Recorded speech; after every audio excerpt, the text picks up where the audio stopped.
Jagoro maduong' bura mar Jubilee Jeremiah Kioni tielo machielo Oseyo IEBC kowacho ni IEBC norem chwalo yiero man thuolo kendo mahuyanga.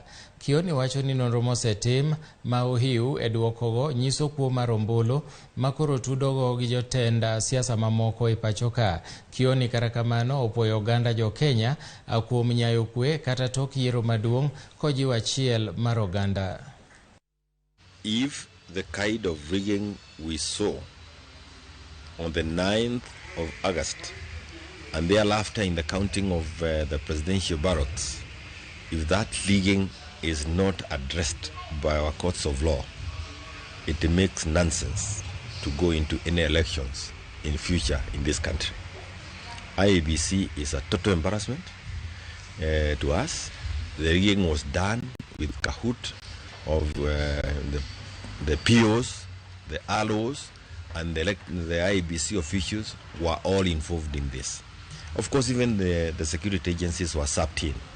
And you may never go to court to prove some of these things. But the reality and the truth of the matter is that if this is not addressed, we risk running into headwinds in the coming days. And it is very important that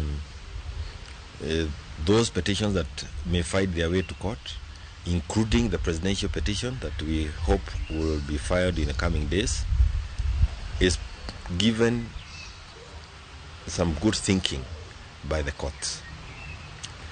I want to say again, the kind of rigging that was occasioned, and especially within Mount Kenya, to the point of producing a group of readers you really have to say many things about, is worrying. And losing is not a big issue, but you want the will of the people to be reflected by the outcome. In Mount Kenya region and in the whole of it, I want to tell you again, that is not the will of the people. That is the will of William Samoei Ruto and his team of riggers, because there are quite a number of them.